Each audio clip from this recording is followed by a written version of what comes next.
이어서 13장을 좀 했으면 좋겠어요. 12장 21절이네요. 그 다음에 13장 1절 두 개를 들으려고요. 개혁성경으로 우리가 좀 읽었으면 좋겠는데, 시작. 악에게 지지 말고 선으로 악을 이기라. 각 사람은 위에 있는 권세들에게 굴복하라. 권세는 하나님께로 나지 않는 게 없나니 모든 권세는 다 하나님의 정하신 바라. 그러므로 권세를 거스리는 자는 하나님의 명을 거스리니 거스리는 자들은 심판을 자처하리라. 인도에서는요, 재밌는 좋은 소식은 뭐냐면 BBC 다큐팀이 와가지고 저희 가족을 촬영한다고 하네요. 오늘. 그래요? 영국하고 인도에서 방영이 된다고 그러더라고요. 제목이 그 인도에서 살아가는 외국인들의 삶에 대한 그런 얘기들이라고. 저기랑은 상관없고요. 뭐 크리스마스 이렇게 크리스마스랑 기독교랑은 상관없고. 기독교는 상관없고요. 상관없고. 그러니까 그래서 이제 BBC에서 연말에 크리스마스 때 인도에서 살아가는 몇 개 나라 같이 나오는 것 같아요. 그중에 이제 인도에서는 우리 아내가 가족이랑 같이 나온다고 하더라고요. 남편 없는 부인이 된 거예요? 졸지? 네. 저는 인도에서 사업에 실패해서 나가서 지금 있는 걸로 설정이 그렇게 됐어요. 뭐 맞는 말이죠. 거의 반강제로 쫓겨났으니까. 제가 오늘은 악에게 지지 말고 선으로 악을 이기라는 이 주제를 가지고요, 그리스도의 사역을 이 부분으로 제가 좀 풀어서 전체적인 바울의 신학관을 좀 설명을 하려고 해요.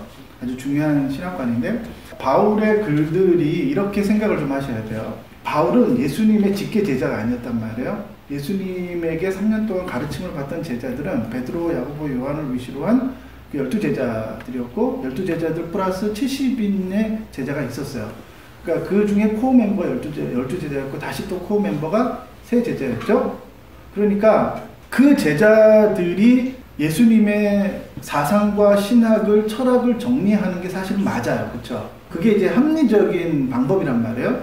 그런데 성경은 그런 식으로 기록이 안 됐다는 게 문제가 돼요.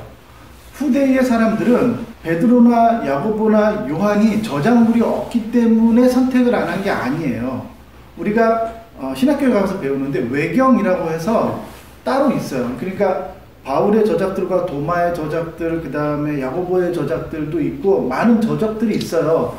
근데 그 중에 겨우 요한의 저작은 5편만 선택이 되고 베드로 거는 2개밖에 없어요. 그런데 대부분의 저작물들이 바울이 선택이 되게 돼요. 왜 그랬을까요? 그 저작물들이 없기 때문에 선택이 안 된 게 아니에요. 외경으로 이미 있어요. 저작물들이 있고. 그 다음에 예수님을 쫓아다녔던 막달라 마리아도 쓴 편지가 있어요. 저작물이 있단 말이에요. 예수님에 대한 기록물들이. 근데 그런 것들은 전부 다 정경으로 채택이 되지 않았어요. 왜 그럴까요? 이런 거예요. 그들이 생각하고 있던 예수님께로부터 받았던 가르침이 정확하게 예수님의 철학을 이어받지 못했다고 봤던 거예요. 후대 사람들은. 그래서 일부분만 채택을 하게 되고 대부분은 바울의 저작물들로 정경을 채워버렸어요. 그래서 신약 성경이 만들어지게 된 거예요. 그리고 모든 교회가 함께 모여서 의논을 해서 이것이 정경이라고 인정해버린 거예요. 자, 그러면 생각을 해보세요. 바울의 신학사상에서 가장 중요한 거는 뭐냐면은 죄와 은혜라고 제가 설명을 했었죠. 그래서 바울이 가지고 있었던 독특한 철학적 세계관은 뭐였냐면 죄에 대한 독특한 세계관이에요. 그만이 우리 저기 신앙리터치 댓글란에도 누가 죄에 대해서 다시 또 질문을 또 광범위하게 해놨어요. 원죄와 자범죄에 대한 얘기, 왜 웨스터민스터 고백에는 죄에 대한 바른 설명이 없고 거기는 왜 원죄와 자범죄로만 설명이 되는지에 대한 질문을 하셨어요. 그러니까 바울의 그 저작물들에서 가장 핵심이 되는 개념이 뭐냐면 죄, 그러니까 죄를 인간이 행동한 어떤 그릇된 행위들로 보지 않는 거예요. 바울은. 그러니까 기독교의 핵심적인 신학적인 철학은 뭐냐면 죄를 인간이 행한 행위들로 규명하지 않는다는 게 문제가 되는 거예요. 그리고 포인트가 뭐냐면 죄가 그럼 무엇이냐? 인간의 내면, 곧 영혼 안에 존재하는 독립된 인격으로서의 존재하는 하나의 개체로 봤던 거야. 근데 그 죄는 내가 아니에요. 그럼 그 죄는 사단이냐? 아니, 사단이 아니에요. 그 죄는 뭐냐? 그것은 죄라는 거야. 독립된 하나의 개체로 봤던 거야. 그리고 그 죄가 인간을 다스린다는 어떤 거대한 철학을 만들어낸 거야. 그러면서 기독교의 기초가 놓이게 돼요. 그럼 왜 웨스트민스터 고백서나 이런 데는 왜 그 죄에 대한 개념이 들어가지 못하냐?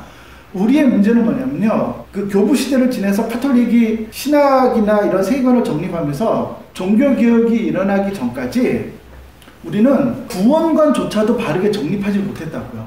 그래서 개혁주의자들을 통해서 오직 그리스도, 오직 성경, 오직 은혜로만 구원받는다라는 것을 겨우 스스로가 정립해낸 거예요. 웨스트민스터 신앙고백서는 그러고 나서 200년 후에 만들어지게 돼요. 그때까지도 문제가 뭐였냐면 우리는 우리에 대한 구원에 대한 정확한 단어들을 획득하지 못했어요. 그러니까 이전에 카톨릭이 갖고 있었던 개념을 그대로 대부분 차용해서 쓰게 했던 거야. 그러니까 이 원죄나 자범죄나 이런 것들은 개신교 스스로가 만들어낸 용어들이 아니라 기존의 카톨릭이 갖고 있었던 용어들을 일정 부분 채용해서 갖고 들어온 거란 말이에요. 그러니까 문제가 뭐였냐면 웨스트민스터 신앙고백서를 만들 때까지도 우리는 우리 스스로 전 세기에 걸쳐서 우리가 갖고 있는 기독교 신학의 철학들을 언어들을 획득해서 우리들의 언어로 그런 개념들을 정립하지 못했다고. 그게 문제가 됐던 거야. 사실 그 역할을 했던 게 사실은 존 오웬이 큰 역할을 했었죠. 근데 그 사람이 크롬웰에 의해서 나중에 사형을 당해요. 그 사람이 좀 더 살았으면은 아주 걸출한 작품들을 많이 남겨내서 좀 더 이렇게 영향력을 발휘했을 텐데, 근데 그거는 그 한 사람의 개인의 노력이었잖아요. 근데 그것이 공적 교회에서 인정받기까지는 또 시간이 거의 200년이 흘러가요. 그래서 거의 19세기 말쯤에 영국 교회에서 그 존 오웬의 영향력으로 웨필드나 스펄전이나 로이즈 속사님 이런 걸출한 신학자들이 나오게 돼요. 그때가 되어서 겨우 우리는 우리들의 개혁주의 신학의 어떤 큰 언어들을 정립하면서 우리들의 세계관을 만들어갔던 거예요. 그런 이제 흐름이 있다는 거죠. 근데 그 중에서 바울의 신학을 이해하려면 이렇게 죄와 은혜라고 하는 중요한 개념을 하나를 이해를 해야 돼요. 그래야지만 바울의 저작물들을 쭉 이해해 갈 수 있다는 거예요. 그게 첫 번째고, 또한 바울이 이해했던 선과 악에 대한 개념도 우리가 이해를 해야 돼요. 우리가 이해하는 선과 악에 대한 개념, 우리가 이제 방송에서 다뤘지만 혹시 방송 들으신 분? 우리가 생각하는 선이라는 건 뭐냐면 어떤 착한 일을 하는 것을 선이라고 그러잖아요. 선하고 착하고 좋은 일을 하는 거예요. 그게 선하다고 말하는 거야. 그러니까 우리가 하나님이 선하다라고 말할 때는 그 말 안에는 어떤 것이 있는 거예요? 하나님이 착하다. 하나님이 착한 거예요. 하나님은 너무너무 착한 거예요. 나는 때로는 착할 때도 있지만 나쁠 때도 있잖아. 그렇죠? 그런데 하나님은 너무너무 착하신 분이고 악이 없는 거예요. 그래서 하나님은 늘 우리에게 좋은 것을 주신다는 거예요. 믿습니까? 아멘 하면 안 돼요. 아멘 안 해? 아멘 하면 안 돼요. 안 해요. 이게 바로 우리가 갖고 있는, 일반적으로 갖고 있는 선에 대한 개념이라는 거예요. 제가 이제 방송에서도 선, 악에 대한 이제 한문이나 각골 문자에서 나오는 선에 대한 악이라 이런 단어들이 만들어지는 과정에서 그게 어떤 의미에서 만들어지느냐 이제 그걸 설명해 놨어요. 선이라는 건 뭐냐면 왕이라는 자 아래 선이 두 개가 쓰는 거예요. 거기서부터 선이라는 것이 오고 선은 서다라는 의미에서 온 거예요. 착할 선자가 아니라 지혜롭다는 말에 있어서 선인 거예요. 그러니까 지혜가 선다라는 뜻이 착하다는 뜻이에요. 그러니까 왕 앞에 서서 두 사람이 변론하는 모양에서부터 형상이 돼서 선이라는 글자가 오게 돼요. 그러니까 그 단어의 핵심적인 의미는 뭐냐면 바른 권세자들, 권세 아래서 바르게 그 권세를 사용하는 게 선이다. 그런 의미인 거예요. 그 한문의 의미는 그렇다는 거죠. 바울도 그런 이 헬라의 철학이 이어받아. 헬라 철학에서도 선이라는 거는요, 우리가 이해할 때는 선은 성선설, 성악설처럼 인간 안에 선이 있고 인간 안에 악이 있다고 보는 관점인 거야. 근데 이건 전혀 기독교적이지 않아요. 바울은 그런 세계관을 가졌던 게 아니에요. 선과 악이라는 것은 인간의 내면 안에 존재하는 어떤 성향을 의미하는 게 아니라, 선과 악이라고 하는 단어는요, 권세를 말하는 거예요. 이런 거죠. 권력, 권세, 다스림을 갖고 있는 그것이 선이고, 그러니까 완전한 선은 뭐죠? 하나님밖에 없는 거예요. 왜? 하나님의 다스림만이 오직 선인 거예요. 성경에서 보는 관점은. 그러면 악은 어거스틴이나 교부들이 어떻게 설명했냐면 악은 선의 부재라고 설명했어요. 왜 그들이 그렇게 설명했었냐면 선은 뭐죠? 착한 일을 한다라는 의미가 아니라 하나님의 완전한 다스림이 있는 그것 자체를 가르쳐서 선이라고 그랬던 거예요. 그러니까 하나님이 다스리는 그것이 얼마나 행복하고 좋겠어요. 그렇죠? 그런데 그 하나님의 다스림이 없는 것, 그것이 뭐예요? 악인 거야. 그러니까 그들은 거기까지 이해했던 거야. 근데 이걸 좀 발전시켜가지고 현대에서는 우리가 좀 더 디테일하게 가야 돼요. 왜냐하면 바울이 살았던 시대는요, 철저하게 왕권 시대였단 말이에요. 그러니까 그들에게 있어서의 개념을 잘 이해해야 돼요. 그들은 선하고 좋은 왕, 그러니까 제대로 개념 박힌 애가 한 명 태어나서 제대로 좀 나라를 통치하면 어떻게 돼요? 백성들이 그래도 먹고 살만한 거야. 근데 또라이 같은 애가 왕이 하나 되면 어떻게 되겠어요? 사람들이 고통당하고 사람들의 삶이 너무나 비참해지는 거야. 바울의 입장에서 바울이 살았던 자기의 시대 안에서는 이 선과 악이라는 개념을 이렇게 이해했던 거예요. 자기는. 왜냐하면 그 사람들의 뇌 속에서는요, 우리가 생각하는 지금의 우리가 살고 있는 민주주의, 우리가 왕을 뽑고 대통령을 뽑고 마음에 안 들면 촛불을 들고 다 갈아치워버리고 이런 걸 생각이나 했겠어요? 이런 시대가 올 거라고 감히 어떻게 생각을 했겠어요, 이 사람들이. 이 사람은 그냥 선한 왕이 태어나면은 사람들이 그나마 좀 삶이 나아지고, 알렉산더 대왕, 그리스에 빌립보 교회가 있었던 그 알렉산더를 말하는 거예요. 알렉산더 대왕이 나와서 전쟁을 치르고 다시 또 그 알렉산더 대왕이 로마에 의해 정복이 되고, 로마의 왕은 뭐 빨리 바뀌는 왕은 보름 만에 바뀌었잖아요. 로마의 왕 6개월에도 바뀌고, 왕들이 지들 치고받고 싸우면서 제국을 막 통치해가는 그런 혼란의 시대에 살아갔던 사람들이란 말이에요. 그런 상황에서 우리가 이런 걸 한번 생각해 보세요. 박정희 때는 말을 안 들으면 감옥에 가둬버렸어요. 근데 이명박이 되니까 밥줄을 자르는 거야. 이명박이가 대통령이 되고 나서 해직 기자들 다 잘려가지고 나가서 뉴스타파 만들고 직장을 다 잃어버렸잖아요. 그러고 나서 지금 정우성이가 KBS 나가서 뭐라 그랬어요? KBS 요즘 소원이 뭐냐 그러니까 KBS 정상화되는 거. 한 사람의 대통령 권력자가 나라를 이렇게 망가뜨릴 수가 있는 거야. 권력을 갖게 되니까 얼마나 수많은 사람들이 고통을 당해요. 그게 악이 만들어지는 거야. 그리고 한 사람의 대통령이 그나마 좀 제대로 정신 박힌 사람이 문재인이 대통령이 되니까 나라가 이제 회복돼 가는 거잖아요. 초대교회 사람들이 그런 험난한 시대를 살아갔잖아요. 예수를 믿는 것 때문에 잡혀가고 죽고 목이 잘리고 그런 시대였다. 야만의 시대를 살아갔던 사람들에게 그들이 고대하던 게 뭐였겠어요? 한 가지밖에 없어요. 제대로 된 왕이 태어나는 게 아니라, 제대로 된 왕이 태어나지만 그나마 일반 백성들이 좀 편하게 살 수 있잖아요. 그렇지만 이 기독교인들은 이상주의자들이었다고요. 그리스도의 완전한, 우리들의 왕인 그리스도의 완전한 다스림이 있기를 고대했던 거예요. 왜? 그리스도만이 완전한 왕이시잖아요. 그분이 공의와 공평으로 이 나라를 다스리고 그분만이 참된 왕으로서 법률에 의해서 사람들을 다스려가는 거예요. 그가 공의와 정의를 세울 수 있다고요. 그래서 그리스도인들은 일종의 이상주의자들이었다고요. 그들이 고대했던 건 뭐냐면 하나님의 완전한 선, 그러니까 그의 다스림을 고대했던 거예요. 그리스도가 왕이 되어서 다스리는 그 나라는 개념 안에 있었던 나라가 아니라 실체하는 거였다고요. 이제부터 잘 들어보세요. 동방박사 세 사람이 와서 예수님에게 경배하면서 황금박, 모락과 유약을 드렸을까요? 그 동방박사 세 사람은 이 아기가 장차 성자 하나님, 곧 죄가 없으신 그 하나님이 이 땅에 오셔서 우리들의 죄를 대속해서 죽으실 분이야 라고 생각했을까요? 그 누구도 예수가 하나님이라는 걸 알았던 사람은 아무도 없어요. 그러면 동방박사 세 사람은 왜 온 거예요? 왜 왔어요? 하늘에 별이 저기 별을 따라왔잖아요. 네. 그들이 와서 경배하고 그들이 예언을 쫓아서 온 이유가 뭐예요? 왕이 태어났기 때문인 거예요. 제대로 된 왕, 그러니까 정의의 왕. 일종의 이런 거죠. 이 시대가 알렉산더 대왕이 BC 2세기 사람이잖아요. 그리스에서 알렉산더 대왕이 일어나서 세계를 정복하잖아. 그러면서 그 뭐 인도까지 쳐들어가면서 이란, 이라크, 사우디아라비아 이 전체가 전쟁의 소용돌이 안에 있는 거라고요. 그러고 나서 그 왕국이 무너지고 로마의 왕국이 다시 쳐들어오고 이런 시대 안에 살아갔던 사람에게 그들이 고대했던 게 뭐예요? 하나의 왕이 태어나서 그 왕이 이 모든 환란의 시대를 평정해버리는 거란 말이에요. 그 사람들이 박사였잖아요.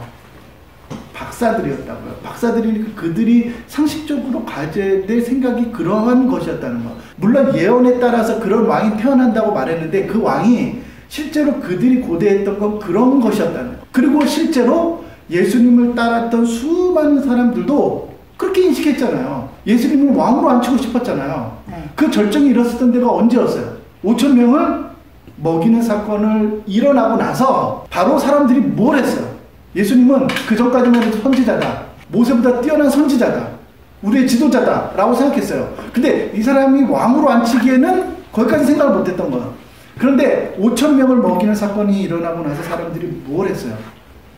예수를 왕으로 앉히기로 결정하고. 그게 사람들의 마음속에 소통이 된 거라고요.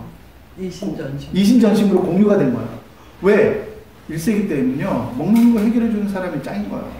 그 사람이 왕이 되어야 되는 거 아니에요? 그건 당연한 것이었다고요. 그러니까 그 사건이 일어난 다음에 베드로와 야고보와 요한이 뭐예요? 서로 자리를 놓고 싸우잖아요. 이제 수많은 대중들이 이 사람을 왕으로 세우니까 이 이스라엘의 왕전도는 따는 당상인 거야. 그러니까 베드로와 야고보 요한이 내가 내무부 장관 할 건지 너가 외교부 장관 할 건지 서로 싸우고 있는 거야. 그러니까 예수님 뭐라 그래요? 얘들아, 죽으러 올라가자. 그때 예루살렘으로 가기로 결정하세요. 예루살렘 올라가는데, 자, 이제 내가 죽으러 간다. 그때부터 내가 죽게 될 것에 대해서 예언하시기 시작하셨어요. 얘기를 하니까 베드로가 뭐라 그랬어요? 꾸짖으며 말하며 결단코 그리 되지 않을 거라고 말해요. 거기다 꾸짖는다라는 말이거든. 그게 뭐냐면 하대한다는 뜻이에요. 베드로가 예수님보다 한 10살에서 15살 정도 많았잖아요. 그러니까 꾸짖은 거예요. 거기서는 하대를 한 거라고요. 그냥 예수님 그러면 안 된다고 말했던 게 아니라 너 그러면 안 돼. 너 정신 차려. 이렇게 말한 거라고요. 그러면 안 된다고.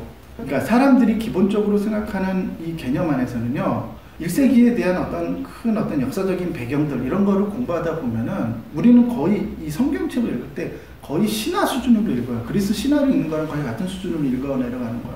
그러니까 뭐든지 읽으면 그래 하나님이 알아서 하시지. 하나님이 그렇게 하신 거야. 우연의 연속인 거야. 우리 그렇게 봐서는 안 돼요. 우리가 생각할 때 1세기 사람들과 바울의 생각 안에서는 어떤 생각이 있었냐? 그럼 예수님을 정치적인 사람으로 이해했다는 거냐? 아니요, 그렇지 않아요. 예수님의 제자들도 그렇게 이해했지만 그리스도의 죽으심과 부활과 성령을 체험한 다음에 그런 것이 아니라는 걸 깨달았어요. 깨닫고 나니까 그들은 실제로 그리스도께서 왕이 되어서 다스리는 그 나라를 고대하게 되었죠. 그리고 그 재림이 예수님께서 오신다고 분명히 말씀하셨기 때문에 자신들이 실제로 죽기 전까지 예수님께서 재림하실 거라는 걸 믿었어요. 그러니까 그들이 임박한 종말론을 가졌겠죠. 근데 거기서 한 걸음 더 나아가서 바울은 어떤 신학을 만들었냐면 그 그리스도의 현재적인 다스림이 교회 안에서 일어나는 것을 무엇으로 이해하냐면요, 그것이 바로 성령을 쫓아 사는 삶이었다고 가르쳤던 거예요. 그러니까 이것은 같이 다 연결되어 있는, 바울이 생각 안에서 갖고 있었던 선과 악에 대한 개념은 뭐냐면요, 그리스도의 다스림이 있는 그것이 곧 선이었어요. 그래서 정신 차린 바른 왕이 다스리면 그 안에서 많은 좋은 것들이 나오는 거예요. 그래서 다다익선이라는 말이 있는 거야. 좋은 것이 많이 나오는 거야. 완벽하다는 뜻이 아니라 인간의 왕들은 그 한계가 있죠. 그렇지만 제대로 개념 박힌 왕이 있으면 나쁜 것보다 좋은 게 더 많잖아요. 그런데 우리 주님은 어둠이 없잖아요.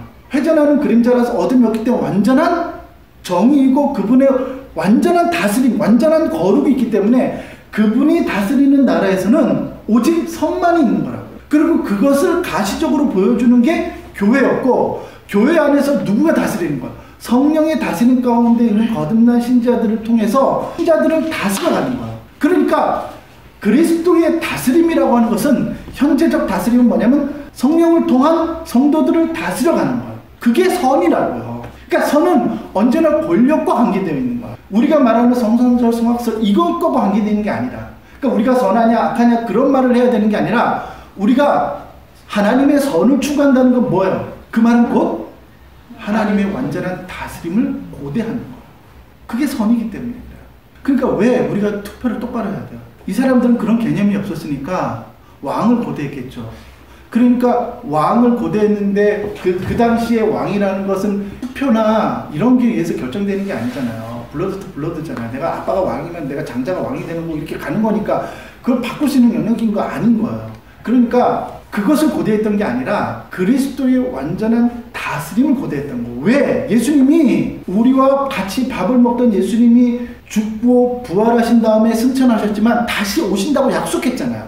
그러니까 자기가 죽기 전에 그 그리스도께서 오셔서 실제로 이 땅에서 그의 나라를 세울 것이라고 하는 믿음이 있었다고요. 그걸 고대했었다고요. 그들이 갖고 있었던 개념 안에서는. 그러니까 악은 뭐예요? 죄의 다스림 가운데 있음에서 나오게 되는 것이 악인 거야. 선은 하나님의 다스림. 악은 뭐야? 죄가 다스리는 거야. 죄가 다스려서 그 죄로부터 나오는 죄들인 거야. 그걸 악이라고 지칭하는 거야, 우리는. 그러니까 이명박 같은 사람이 전두환 같이 박정희 같이 이런 사람들이 권력을 잡으면 수많은 악이 그 안에서 만들어지는 거야. 자연스러운 거야. 그러니까 이거를 만약에 현대적으로 이것을 옮기면 기독교인들이야말로 정말 정신 차리고 투표 똑바로 해야 돼요. 정말 우리가 그리스도를 다스림을 고대한다면 우리가 왜 그렇게 고대하고 다스림을 고대하는 거야? 그분이 정의이고 그분이 선이기 때문이라. 그러니까 선한 사람이 어디 있어요? 선한 사람은 사실 없죠. 그렇지만 법대로 좀 통치, 법치주의를 실현할 수 있는 사람을 그나마 앉혀놔야 된다고요. 정과 13법을 앉혀놔야 되는 게 아니라. 그래도 법을 잘 지키겠다고 과거에 법을 좀 잘 지켰던 사람들을 앉혀놔야지만 그나마 백성들이 좀 이렇게 마음 편하게 살 수 있는 거라고요. 선택을 잘해야 되는 거예요. 그런데 오늘 본문으로 돌아가서요. 우리가 이 본문을 12장에 보면요. 어떤 게 나와 있냐면 스테판 차녹스가 성경을 처음에 장절을 구분할 때요. 이런 것들이 문제가 되는 거예요. 21절이 악에게 지지 말고 선으로 악을 이기라. 이 말이 앞구절에 뭐가 있냐면 나를 나쁘게 대하고 그런 사람들한테 내가 그 사람을 부끄럽게 해서 선하게 대해라. 그런 의미로 21절이 자리하고 있다라고 생각하게 만들도록 배치를 이렇게 해놓은 거예요. 1세기 때에는 장절이 없었어요. 이거는 정확하게 어디서 끊어야 되냐면 20절로 딱 끊어지는 거예요. 20절로 끊어지고 21절은 13장에 붙어 있어야 되는 거예요. 악에게 지지 말고 선으로 악을 이기라. 그 다음에 각 사람은 위에 있는 권세자들에게 굴복하라. 이렇게 되어 있는 거라고요. 구조를 이렇게 만들어 가야 돼요. 근데 이것을 끊는 거를 21절에 끊어놔서 전반적인 흐름이 어떻게 되냐면요. 우리가 이렇게 이해하는 거예요. 아무에게도 악으로 악을 갚지 말고 모든 사람 앞에서 선한 일을 도모하라. 할 수 있거든 너희로서는 모든 사람으로 더불어 평화하라. 그러면서 이렇게 쭉 얘기되는데 내 원수가 줄이거든 먹이고 목마르거든 마시우라. 그리하면 내가 숯불을 그 머리에 쌓아놓으리라. 그러니까 나에게 악으로 행하는 사람한테 내가 계속해서 선을 행하면 그 사람을 부끄럽게 한다는 거예요. 그래서 그 사람을 부끄럽게 만들라. 그런 의미에서 악에게 지지 말고 선으로 악을 이기라. 이렇게 단어를 쓰는 거예요. 그러니까 우리가 선과 악이라는 개념을 어떻게 이해하냐면 선한 일을 하고 악한 일을 한다. 이런 의미로 하는 거예요. 그러니까 구제를 많이 하고 남에게 잘못 대하는 것을 악이라고 생각하는 거예요. 그러니까 그런 오해가 생긴 거예요. 그러니까 우리는 단 한 번도 선과 악이라는 개념을요. 권세나 다스림으로 이해하려고 하는 그런 컨셉 자체가 없는 거예요. 그러다 보니까 로마서 전체를 이해를 못하고 다시 10장에 가서 헛소리를 하게 되는 거예요. 우리가. 그래서 13장을 뭐라고 이해해야 되냐면 그냥 단순히 위에 있는 권세자들에게 복종하라고만 가르치는 거예요. 굴복하라. 굴복이 뭔지 아세요? 그 단어의 의미가? 그 사람이 옳고 그르든 상관없이 네가 살기 위해서는 거기에 순종하라는 뜻이에요. 그게 굴복이라는 단어라고요. 순종이라는 말이 이런 틀려요. 굴복이라는 말과 순종이라는 말은. 위에 권세자들에게 그렇게 하라는 뜻이에요. 이 구절만을 가지고 우리가 박정희든 이명박이든 이런 사람들한테 우리가 순종해야 된다. 그들이 옳고 그르든 순종해야 된다. 이렇게 해석을 해버리는 거야. 그런 해석이 나오게 된 근거가 뭐냐? 제가 볼 때는 21절 이렇게 끊어놔서 그래요. 이걸 옮겨가지고 선과 악이라는 개념을 바울의 신학적인 개념과 철학을 이런 식으로 이해를 전제를 하고 그러고 나서 성경을 다시 읽어보세요. 그럼 바울의 이 신학관을 전부 다 이해할 수가 있어요. 바울이 왜 이렇게 말했는지. 그리고 왜 그토록 바울이 교회 안에서 성령을 강조하고 성령의 다스림과 성령을 쫓아 살라고 그렇게 말했는지 이해할 수 있다고요. 그러니까 바울은 일괄되게 말하고 있는 거예요. 여기서 이렇게 말하고 저렇게 말하는 게 아니라니까요. 그러니까 바울이 고대했던 건 뭐냐면 바울은 교회가 그리스도의 몸이고 그 안에서 그리스도의 영, 그러니까 성령께서 지금은 그리스도께서 보이지 않지만 성령을 우리에게 그리스도의 영을 우리에게 보내주셨다고 보는 거예요. 바울의 관점 안에서. 그러니까 우리가 성령에게 순종하는 것은 곧 그리스도에게 순종하는 것이라고 이해했던 거예요. 바울은. 그러니까 이 세계 전체가 그리스도의 왕, 그리스도의 다스림은 이미와 아직 가운데 아직 오지 않았지만 현재적으로 그리스도의 다스림은 어디에 일어나고 있는 거예요? 교회에 일어나고 있고 그 교회는 성령이 우리를 다스려가는 것으로 봤던 거예요. 바울이 그렇게 얘기했다는 거예요. 그래서 왜요? 그것이 선이라고 이해했기 때문에. 바울의 관점은. 그러니까 교회는 선한 것이라고요. 우리가 선을 이렇게 이해할 때에만 교회를 바르게 이해할 수 있어요. 교회는 뭐예요? 그리스도께서 머리가 되셔서 성령을 통하여 각 지체된 우리들을 다스리는 곳이에요. 그게 교회예요. 그러니까 이 교회가 세상의 소금이 되고 좋은 곳으로 드러나는 거야. 왜? 그리스도께서 실제적으로 성령을 통해서 우리를 다스리니까 그 다스림이 뭐예요? 선이라고요. 선이니까 교회를 통해서 수없이 좋은 것들이 나오는 거야. 그러니까 교회가 이 세상을 복받는 복의 통로가 되는 거라고요. 믿습니까? 그게 바울의 이 관념과 개념 안에 있었던 거예요. 이게 바울의 철학이랬다니까. 그러니까 어거스틴이 제가 예전에 하나님의 선에 대해서 할 때 우리의 자유의지가 곧 우리의 영혼인데 우리의 자유의지란 하나님의 선을 행하고자 하는 우리의 의지가 곧 우리의 영혼이고 우리의 영혼이 곧 자유의지인 거예요. 그러니까 신자됨이라고 하는 것, 거듭난 신자들은요 하나님의 완전한 선을 사모하잖아요. 그 선이 뭐예요? 그분의 다스림 가운데 있는 거라고요. 그분의 다스림을 기뻐하고 그 다스림 가운데 있는 것이 그에게 꿈이고 기도 제목이라고요. 돈을 많이 버는 게 아니라 그걸 가시적으로 보여주는 게 교회이고 그리고 그것을 행하고자 하는 것이 오직 하나님의 백성들만이 하나님의 거듭난 그 신자들만이 하나님의 선을 끊임없이 추구해 갈 수 있는 거라고요. 그게 우리의 의지라고요. 그게 거듭난 신자들의 표지예요.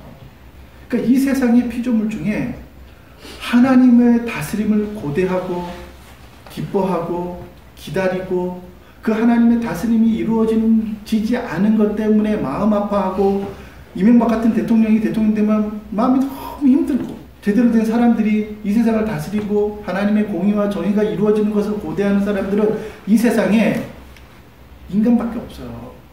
이 피조물들 중에. 왜 그래요? 우리가 하나님의 형상으로 지음받은 존재들이기 때문에 그래요. 하나님의 형상이 뭐예요? 선이라고요. 거룩이라고요. 이게 바로 바울이 가지고 있었던 중요한 철학적 개념 중에 하나였어요. 그러니까 우리는 선과 악이라고 하는 것은 인간의 내면 안에 존재하는 어떤 행위들로 생각하면 안 되고 선과 악이라고 하는 것은 권세라고 하는 다스림과 관계가 되는 거예요. 왜냐하면 그 단어 자체가 그런 말에서부터 온 것이기 때문에 그래요. 결과론적으로 선한 사회가 되려면 그 완전한 권력자가요 공의와 정평, 그러니까 우리는 법치주의니까 법에 근거한 통치가 이루어져야 되는 거야. 그럴 때만 이 사회가 선한 것이 많이 일어나는 거야. 근데 권력자가 법을 지키지 않아요. 법을 위반해요. 그럼 어떻게 돼요? 악이 넘치는 거예요. 그런데 이 사회라고 하는 것은 아무리 위대하고 아무리 좋은 권력자가 왕이 된다 할지라도 그것은 한계가 있잖아요. 털면 먼지 나고 그의 삶을 뒤집어 보면은 나쁜 것들이 많아요. 그런 걸 볼 때마다 우리는 그리스도의 완전한 다스림, 그분의 삶 안에서는 그분 안에서는 어두움이 없고 그림자가 없단 말이에요. 회전하는 그림자가 없잖아요. 그분은 완전한 빛이라고요. 그러니까 우리가 이 세상에서 바른 권력자를 세우려고 하는 그 노력으로 살아가는 사람들이 얼마나 더 하나님의 다스림을 고대하게 되겠냐는 거예요. 그리고 자신을 그 하나님의 다스림 가운데 놓고자 하는 것이 곧 그리스도인들이고 그 그리스도인이 바로 이상주의자들이었다고요. 우리가 그리스도의 다스림을 기뻐하세요? 그리스도의 완전한 다스림이 내 안에 일어나는 것 때문에 그렇게 성령에 순종하지 못하고 살아가는 내 자신이 괴롭고 힘들고 그러세요? 도대체 우리는 뭘 고대하는 거야? 우리가 믿는 하나님은 도대체 누구고 우리는 왜 하나님이 선하다고 말하냐? 여러분 바울이 말한 것처럼요, 악에게 지지 말고 선으로 악을 이깁시다. 믿습니까? 기도하겠습니다.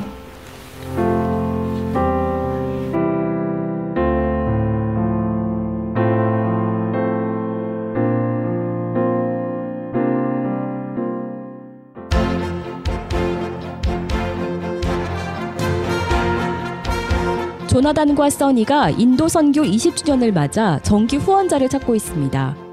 어린이 사역, 청소년 사역, 미전도 종족 사역, 가난한 이들을 위한 구제 사역에 작은 정성으로도 동참하실 수 있습니다. 후원 방법은 국민은행 37321-0080-994, 국민은행 37321-0080-994 이희선 선교사입니다. 미션펀드 어플을 다운받아 인도 구자라 선교를 검색하시면 정기 후원자가 되실 수도 있습니다. 페이스북에서 이희선 선교사와 친구도 맺어주세요. 생생한 현지 소식도 알려드릴게요. 여러분의 많은 참여를 기다립니다.